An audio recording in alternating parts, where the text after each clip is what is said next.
Good evening, fanboys. Oh, excuse me. Sorry about that, guys. Good evening, fanboys and fangirls. Jared here with another video review from Fanboys Forever. And today I have something I've been looking forward to for quite some time, and I cannot wait to see how it turned out. That's right. It is the Mezco 112 Collective Rumble Society Doc Nocturnal figure. Now, this definitely marks a sort of departure for me about what I usually collect. It is a completely original character that Mezco has just created, and I absolutely cannot wait to see what this guy is all about. It was just one of those things that even if the other Rumble Society stuff hadn't really struck me as much as this did, this was something that was really up my alley. As much as I love old pulpy kind of comics and old pulp heroes and things, and of course old horror comics. So seeing this was like, I don't know, it was a revelation to me. It was something I didn't know I needed, but as soon as they showed it off, I knew I needed it. So I cannot wait to see what this guy is all about. Let's just go ahead before we actually talk about the figure. And of course, if you want to skip to the actual figure itself, I totally get that. I'll put the timestamp there below. So if you want to get to that, that is a-okay.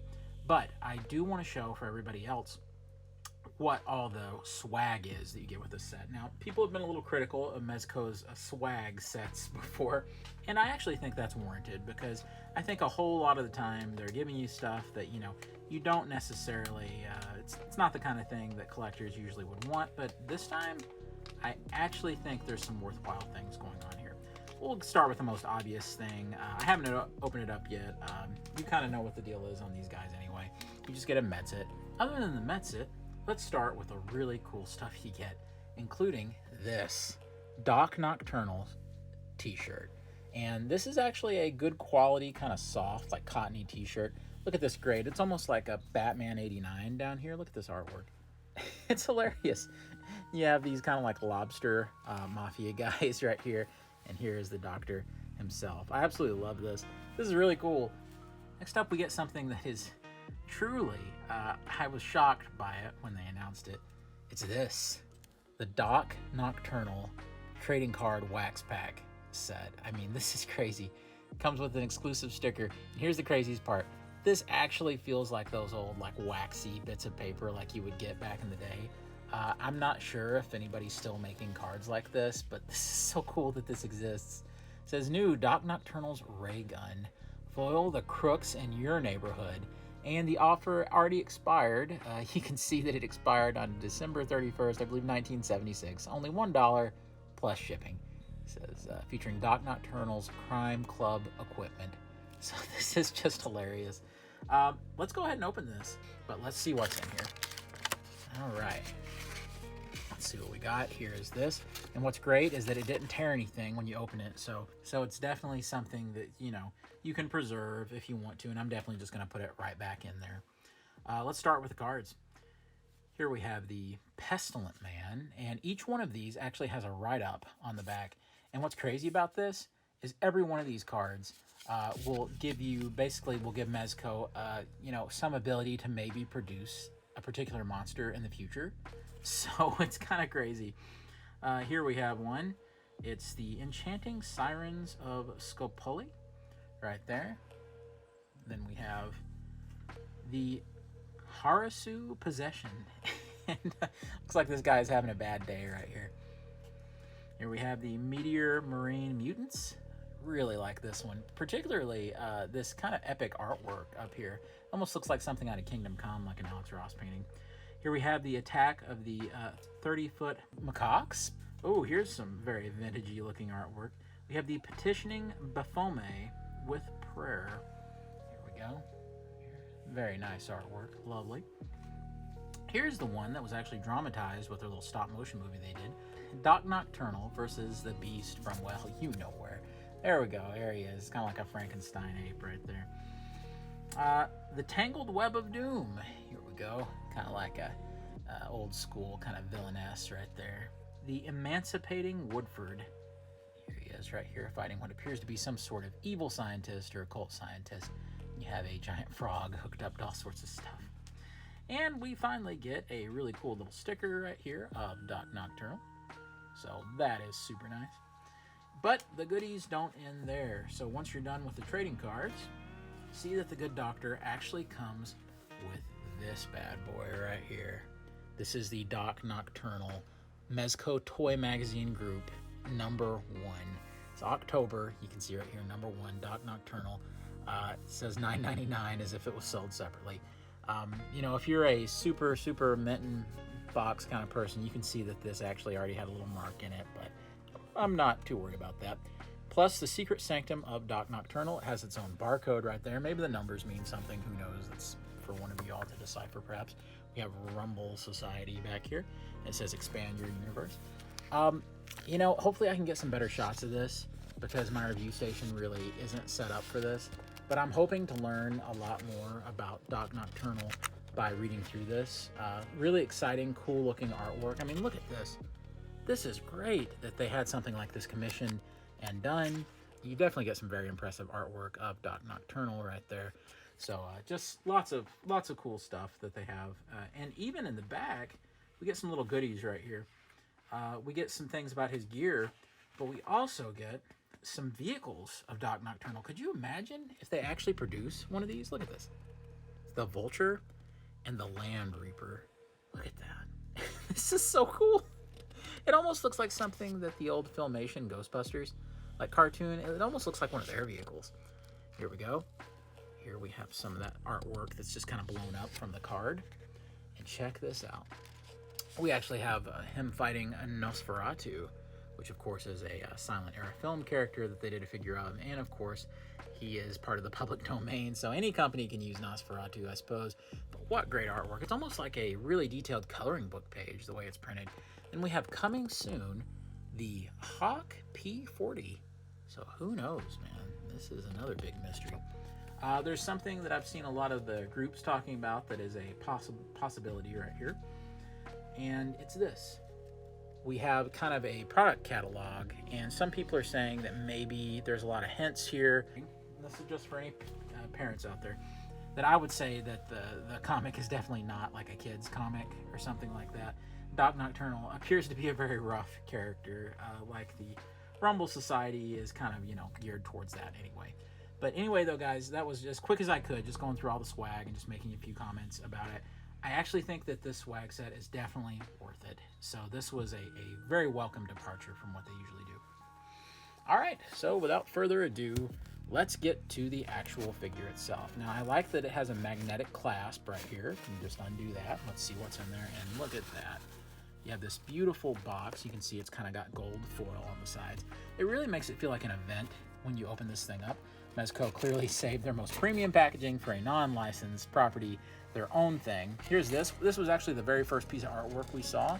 I believe this was on some kind of silkscreen poster or something that they offered a few months back. You can see in the front, we have this cool black piece of tissue paper, which is something I usually don't see with any Mezco stuff I've gotten. And there he is.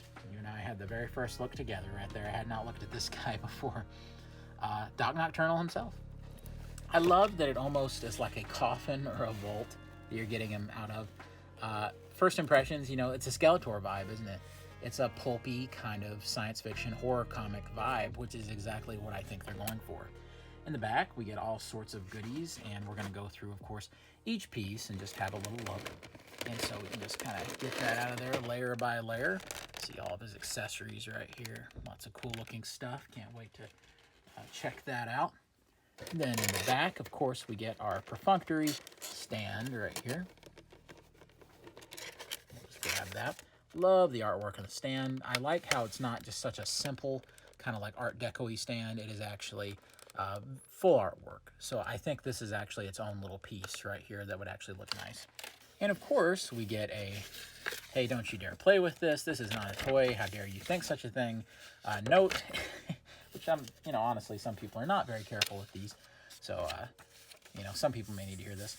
And I like this. This is just some, you know, kind of old school looking sort of instructions that tells you how to put everything together and how to assemble everything. So just different things here. I like this a lot. All right, guys, here he is.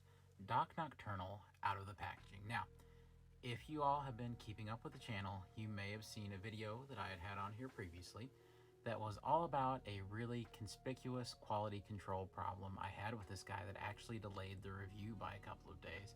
I'll go ahead and show you a picture now. Can you spot what's wrong? They didn't put any black paint in the skull's nose. So it's kind of funny.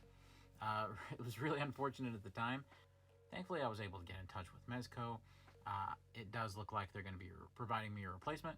But in the meantime, I decided, why wait? Because who knows how long it's going to take for them to get me that replacement. Why wait? We're just going to go on ahead with the review. And as you can see, yes, I have went ahead and I actually just painted in the black part myself in the nose. I know that it's not a difficult operation at all to do, and I have good paints, the Games Workshop stuff. And, you know, that's not an issue, but it's just the thoughts of paying this amount of money for a figure and then having to do something to essentially complete it. Like I said, as long as Mezco comes through, everybody is telling me that they're really good about replacement stuff. I've never been in this situation with any of their products actually before, so I know that they'll probably help me out. It'll probably be fine, so I'm not going to try to weigh on that too much with the review.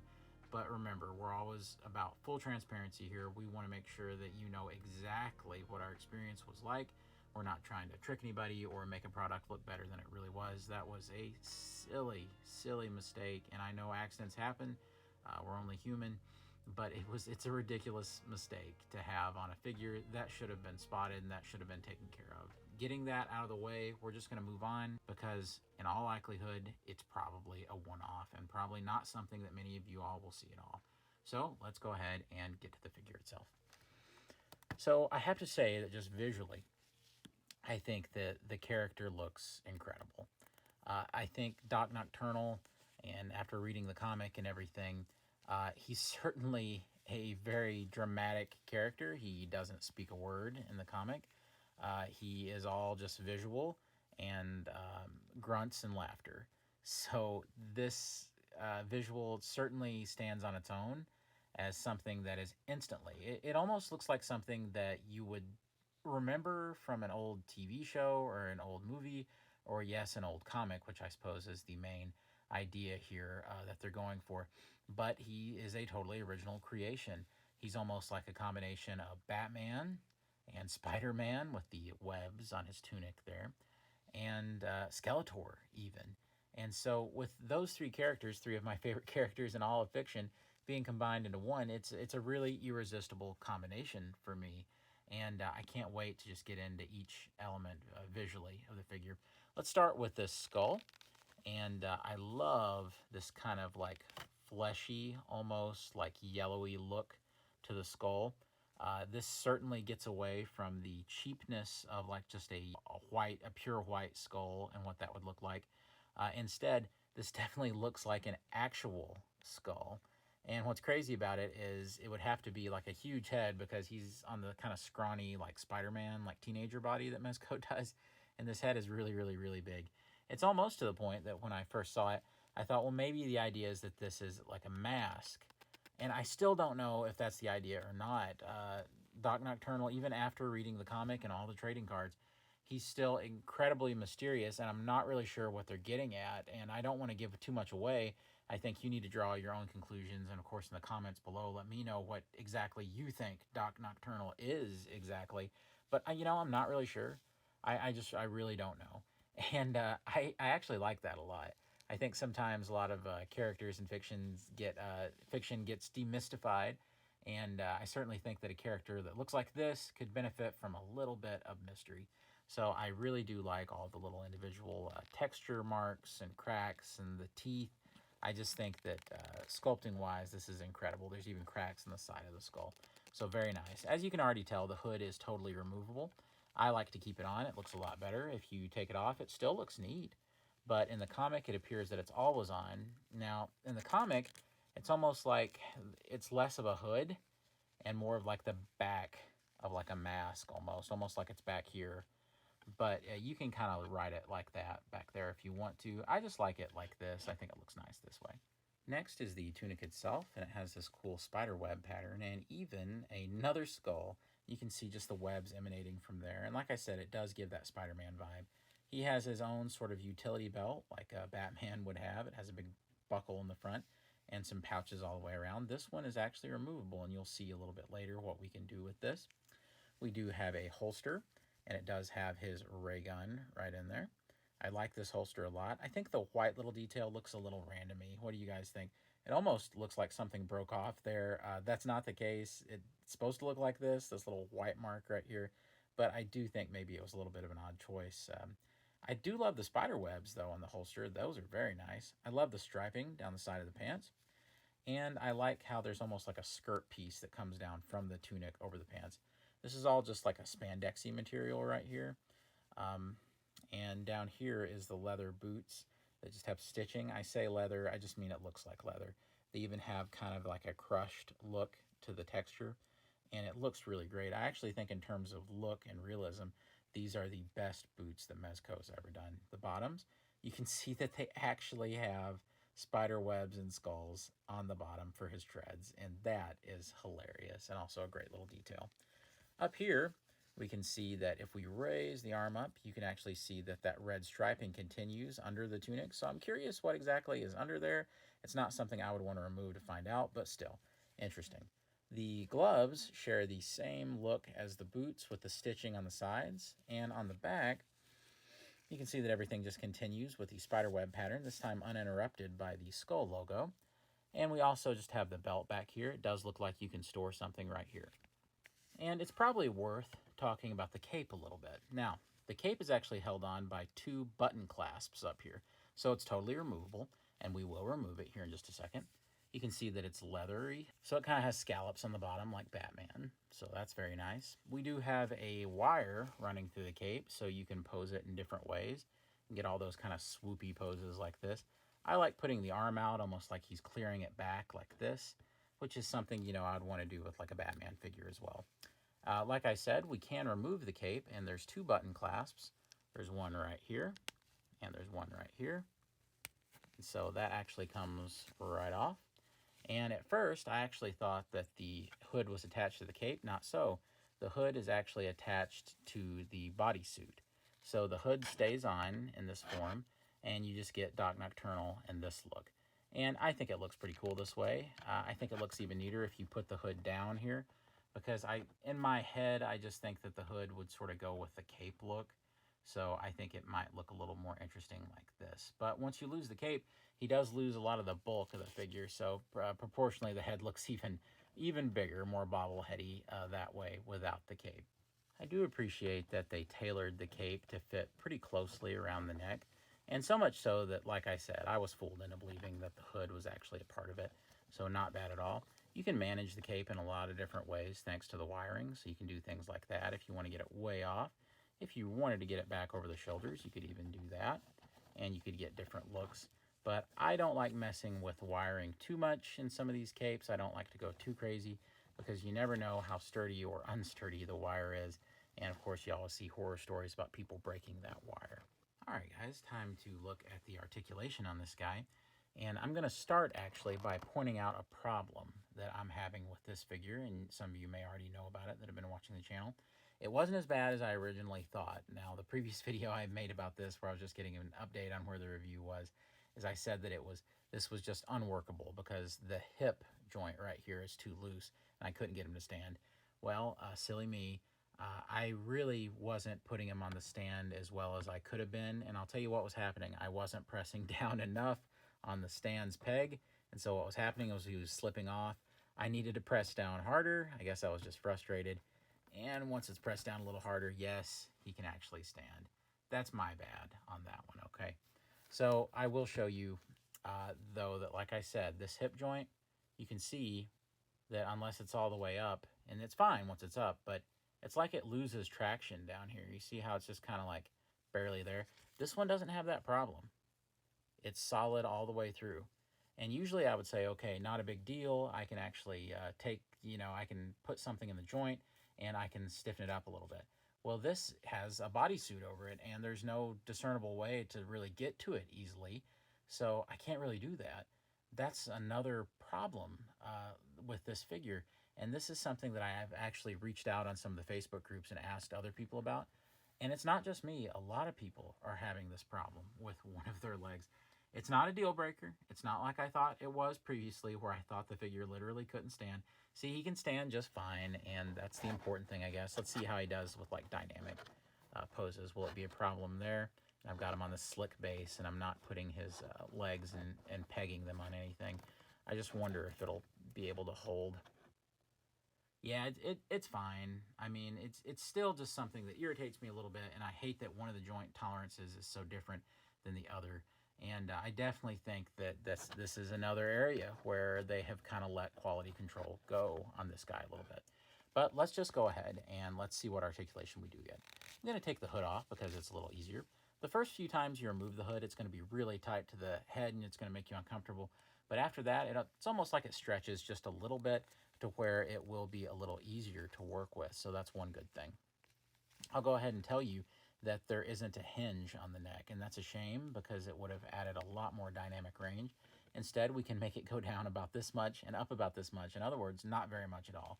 So that's a real shame. Wish they'd added that. You can get a little bit of like cock-headedness right there, and that's it. You can just cock the head just a little bit, but that's it. There's not much. You can also open the mouth. You could open it a lot more if it wasn't for the neck blocking it. And if you had a hinge, you could put the head up and you could open it a lot more. So definitely looking for that hinge on there. You can bring the head all the way around, of course, but that's all that you can do. I wish there was a little bit more range. The truth is, if you're using the hood, though, it would have limited a lot of that stuff anyway. So I definitely understand why that wasn't a huge priority for them to get some of that extra head range in there. All right, the next thing is, like we said earlier, there's wires in the cape. So I suppose if you want to count that as articulation, that's articulation. Getting the cape out of the way for a second, we can actually go to the arms and see that because it's on that teenage body or that Spider-Man body, you're going to be able to get some insane arm poses out of this. You can go up that much with a hinge, and you can go up even further probably. You can bring it pretty well all the way around because he is wearing a spandex suit. You're going to have pretty well unlimited movement right here. It's not like those suits we've seen that has all the rubber on them. You also get a cut, just a swivel up there. That's at the upper part right under the shoulder. We get a double jointed elbow, and it is a very, very good double jointed elbow. So eat your heart out, John Wick. Even though John Wick probably has better quality control than this guy. We do get a swivel here at the wrist, and we do get a hinge. Now, a lot of guys I'm seeing online, or at least a few, are actually saying that their hinges are stuck right here because maybe there's some glue or something that's gone into them. Thankfully, I didn't have that issue, but that is another sort of commonly reported problem that I'm seeing with this guy. Also, we do have a diaphragm joint. You can't do a whole lot with it, though. You can kind of go back a little bit and forward a little bit. It can go side to side a little. We can get it to turn, though, really well. And so that's pretty much your rotation. And then down here, yes, there is a waist joint down here, but it's not much of one, and you're not going to be able to turn it too much because of the leather-like tunic that he's got. Of course, down here, I'm going to use the loose hip so you can kind of see what I'm talking about. He can go way up, and it holds this really well. As soon as you try to get a mid pose, it's more in danger of kind of being a little more wobbly. The lower it gets, the more wobbly it gets. So hopefully that's something I will find a way to rectify. I'm not sure how I could. He can do the splits like this. There we go. Doc Nocturnal can take out two monsters at once, just like that with the splits. He does have a swivel here at the upper thigh. We do get a double jointed knee that is absolutely terrific. I mean, you can really get some awesome poses with this. The one thing I would worry about is scrunching this part up too much. That might break that kind of like a little tampographic detail. You can go a little bit down and a little bit up, but it doesn't really lock into place like I would like it to. It's more of just a ball down there, not really a hinge. Yeah, it's just a ball joint that kind of has some range. You do get some rocker, just a little bit, but I mean, it's good enough for probably what he needs to do. Yeah, the more I work with it, the better it gets. So I'll actually excuse that. That's actually pretty nice. Let's see how wide he can go here and keep his feet planted firmly. How wide can we get? Probably not that wide. Let's see. Yeah, he can go pretty wide. So I would say that's pretty good. And as you can see, the feet are planted pretty firmly down there and actually are flat to the ground. So I would call that a win on the ankle articulation. So it's really not that bad. But just, it's worth noting one more time, the joints are all fine on this figure except for this strange hinge down here that's so loose. I know that nothing is broken. Nothing is separated or anything like that. I would definitely be able to feel that if that were the case, but it's just something is definitely off about it. So it's very odd. Certainly, you can almost hear it knocking around in there. So it's not like it's broken. I can pull and nothing's coming off. But so strange that the joint tolerance is so off on the figure like that. Very odd. All right, guys, it's time to talk about accessories. So one of the accessories that we get is this pistol right here. Now you can see I already have it in the holster. We're just going to take it out. This was described as Doc Nocturnal's ray gun on the little ad that we saw. But later on in the comic, when it's giving you a guide to all of Doc Nocturnal's gear, it's also referred to as the Ferryman, which I think is a really cool name. I like this. It has a really cool web pattern on the handle, which is very nice. We can also see that his cool skull logo is on the sides. And there's even kind of a fin up here. I think it definitely has more of a science fiction sort of look, kind of a Disneyland, like World of Tomorrow kind of look to it. So I really like this. It brings more of a science fiction feel to the character, and I love the colors. And here he is with the Ferryman pistol. You can see that you can almost get some classic James Bond poster poses, which, by the way, rest in peace, Sean Connery. Very sad to hear that news. So it looks really neat. So speaking of guns for Doc Nocturnal, we also get this awesome looking Tommy gun. And I absolutely love this thing. It's very, very old school looking. I like the rifling kind of right here and some nice paint work up there. The one thing that I would say that I probably would have changed is I would have tried to have done a little bit more to have made the brown parts look a little more like realistic wood grain. It looks a little flat to me, just to my eye.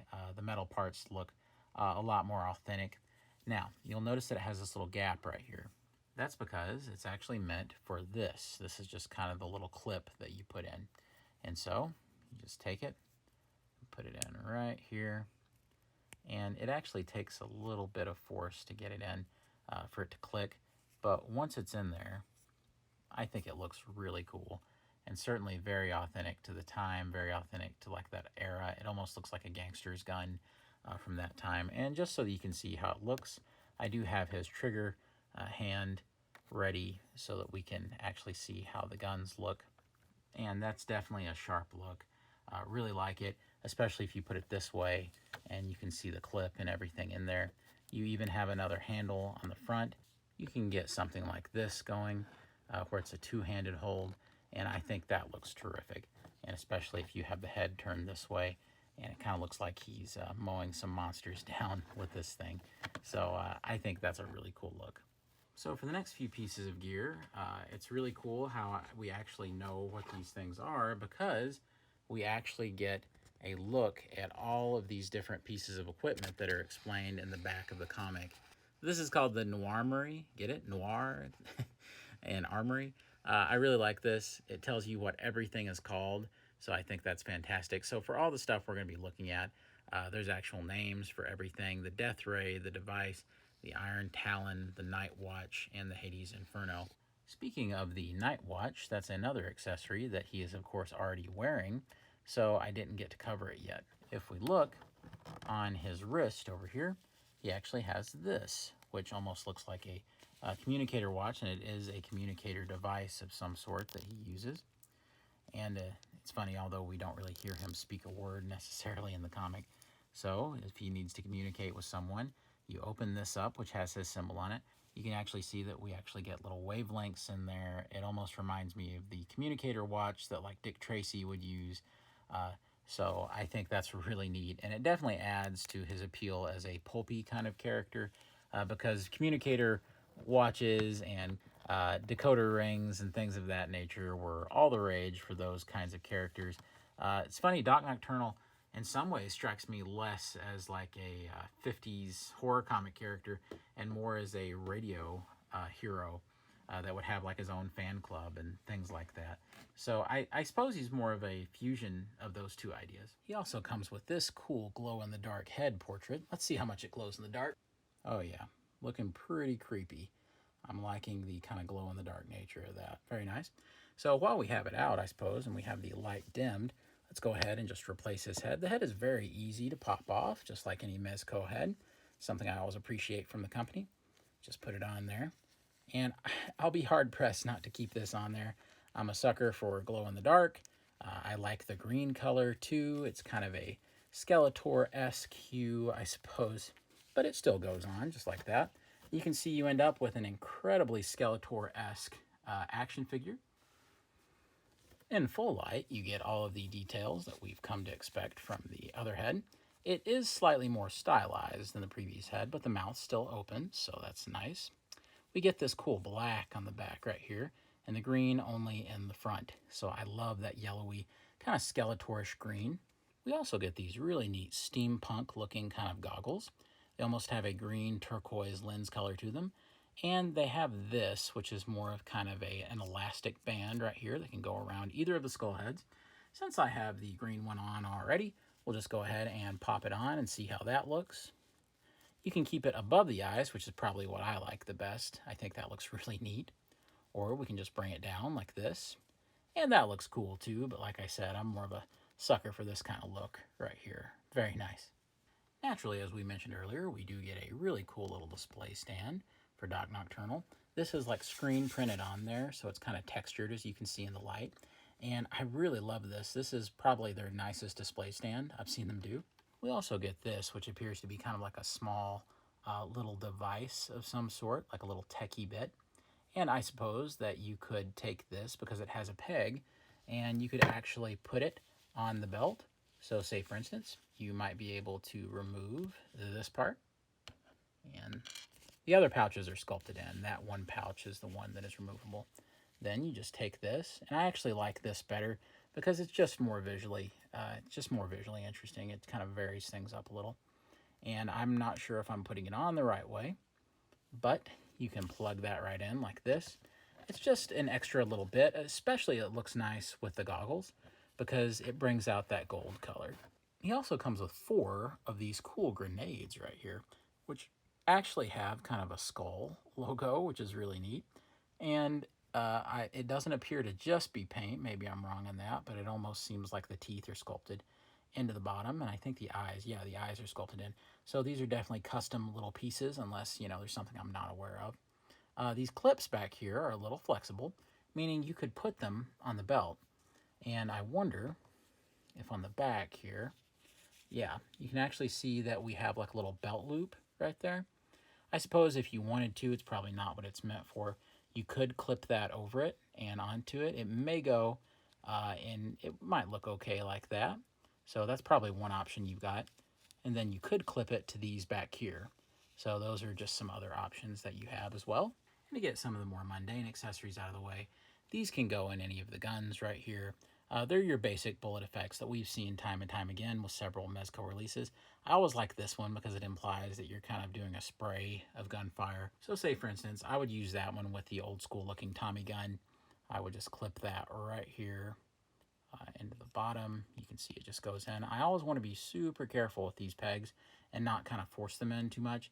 You can see that you're doing that number. I suppose it would look even better if it was going from the other way around, maybe to the side, perhaps. I think it would probably look even better because chances are suppression fire would probably be from the side. So I think that looks really cool. And of course, Doc Nock is able to fire a machine gun with the greatest of ease with just one hand. You know how he be. And he also comes with these gripping hands, which are kind of a tighter grip. Now let me show you what you can use with those. It's this. It is a sonic screwdriver. So Doctor Who fans, this is, I'm just kidding. It looks like a sonic screwdriver, but it is kind of Doc Nock's answer to the Batman grapnel launcher. You can see that these mandible things up here can actually open and close just a little bit, not a whole big lot. You want to be careful with these because I'd always be afraid something like that might break. And you just want to kind of flex the hand open as gently as possible. You don't want the paint to rub on it if it can be helped. And you just kind of go for that smaller part right there, and he can hold it. Now, there's one that's even better, though. Check this out. It is the one that actually has a bendable, flexible wire with it, so you can get all those cool poses of him launching this thing out. Now, I have the problem that I'm sure a lot of other collectors have. I'm not sure if I can bring myself to unfurl this thing, because I want to keep it as pristine as I can. I don't want to break anything. But if you want to, and if you're brave enough, you can have this thing launching all over the place. So, very cool. All right, so why have I switched the hands out? It's in preparation for Dr. Nocturnal's very, very elaborate and death-defying death ray. And this is probably the most dramatic of all of his accessories. Here it is. I think that this is pretty sensitive, this line that's connecting it all right here. But man, this is some wild looking stuff. You can see that we have like a little sticker here that some kind of decal that's been applied. It says X13, so it must be some pretty gnarly, some pretty bad stuff right there. We also have some kind of old school straps right here. Not spandexy or elastic at all, I don't think. I think these are just straps. This really concerns me because I think these are going to be incredibly sensitive. So I'm going to put this on with great care. Wish me luck. And you can see that once you loosen it up a little, it fits much, much, much better. So be aware that you may need some little tweezers or something like that. So now that he's got the pack on, it's time to get him back with everything else that he included. Okay, now we have his death ray in his hands. And as you can see, I like to do it two-handed. Here's how I like to have him holding it. I really like this look where he's got the goggles on with the death ray. But that's not all. We get a really cool effects piece that actually goes right here. It's supposed to be the chemical that's shooting out of it, and it just goes right there on the end. Now keep in mind, this cannot go into any of the other guns because it has a huge end on it that would not fit on the tip of any of the other barrels. It's also worth noting that I believe that this is glow in the dark as well, but I'm not 100% sure on that. And I think that looks really neat. But there's one more little accoutrement that you can give. Now, here's the thing about this. I have been seeing a lot of kind of mixed results with this thing online.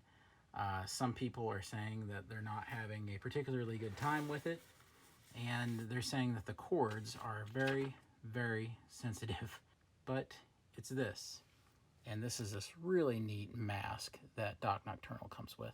I really like it. Once again, it's very steampunk looking. The problem people are having is that these are ripping out really easily. So I think that the solution for me is to just put it over the head and not flex these around whatsoever. They come with like a little holder down here. It looks like they could almost plug into something. But if we look, I'm not sure that there's an actual like spot where it should go. I was thinking that it would go like in these tanks, but I'm not seeing something. Now, that's not to say there isn't something. Maybe I'm just missing it somewhere. All right, so this is suggested to go over the glow-in-the-dark head. It could probably go over the standard head as well. So I'm going to start with putting the tip of the back of the skull in so that it's a little easier to just put the rest of the skull through. And there we go. That's the look for the head. And I try to line up the eyes to where it looks halfway decent. Yeah, it looks okay. Then we'll just put the hood down right here. I'll try to feed these cords in over the chest. And there's your look. But I do think it sort of almost defeats the purpose of him being kind of a skull-faced dude. Because if you can't see the skull face, I mean, there's an issue. So that's the one thing I would say about that one that maybe would keep me from using it a whole lot, because I want to see the cool sculpting, I want to see the skulls, and I kind of want to see him do his sort of thing. So in the end, do I suggest Doc Nocturnal? Well, that depends. I actually kind of anticipated giving more of a full recommendation to this guy, but there's a few points that my particular experience has made this a little difficult for me. I had the absolutely bizarre hang up with the nose paint. And like I said, I'm pretty sure that's just a one-off thing. I'm probably the only person that had something like that. Maybe somebody else out there had that defect, who knows? But I'm willing to bet that that's not something that has been in a lot of people's version of the figure. So I don't really take that into account so much as there's the weird hip thing where one of the hips, one of the joints there is much looser than the other. And it doesn't appear to hinder posability necessarily, but it does feel a little strange. And I do think that that's a shame that that's, it's something I usually never really experience with these Mezco figures. So that was a little shocking in kind of a negative way. So I definitely think that if you get your hands on one of these, that doesn't have these issues, in that case, I would definitely give a full recommendation to this guy. I think that he's quirky. I think that he perfectly captures the spirit of so many of those old pulp heroes. But I definitely think that in terms of trying to be an homage, I think that Mezco's really outdone themselves. It's so cool to have a brand new character that that's more of my kind of thing than what they've done in the previous Rumble Society figures. It's certainly more up my alley, and it's certainly a very interesting direction for them to take. I think it scratches the itch of a whole lot of different things, including old pulp heroes from radio shows and old magazines and comics, as well as those old horror comics from the 50s. So I definitely think this is a lot of different things, and it successfully pulls all of it off, I think, visually in every which way, and also with some of the lore. Now, like I said, in previous Mezco figures that have come with like swag packages with lots of different stuff, sometimes fans have been aggravated and felt like they were just being made to pay for a bunch of extra stuff that they're just going to pretty much put in a drawer and just forget about. Thanks to the really incredible trading cards that this guy comes with, which are very impressive works of art just on their own, I don't think that's a problem here. I actually think that these are very impressive. Each one of them has a really cool write-up on the back, and I read all those and really enjoyed them. They're really neat. So I think the trading cards are very impressive. I think the shirt is incredible, but if I, this is a funny thing to say, but the comic itself, I think it's really, really cool. And I definitely think the first story was really, really neat. But the second one kind of goes a little far for my tastes. I think that in terms of the content in the comic, I think it's way too out there to be emulating what they were, I think, going for, which was like 50s horror comics. It's probably what they're going for. I know with the Rumble Society stuff, it's supposed to be really gritty and edgy or whatever. I do not suggest that you give that comic to a kid, but other than that, I do really like what they did with that stuff. So do I suggest them? Yeah, if you can get one that doesn't have these issues. Like I said, it's definitely not a deal breaker. It's not something that destroys the playability of the figure or anything like that. But it is something to be aware of, and I wouldn't mislead you in any way. And I'm going to tell you exactly what's up with every figure I get, whether that's good or bad, and we're not just going to shill for any company. I don't care who they are. I don't care how much I love the figures. If there's a problem, I'm going to tell you about it. All right, guys, I hope you've enjoyed this special look at Doc Nocturnal through the good, the bad, and the noseless, and hope you've enjoyed this. Guys, we sure do appreciate each and every one of you and how much support you've given to the channel lately. It really does mean the world to us. And of course, our favorite part of the channel is getting to interact with you. So if you haven't yet, please go ahead and subscribe so you don't miss our next video, because we've got another really cool action figure review coming up.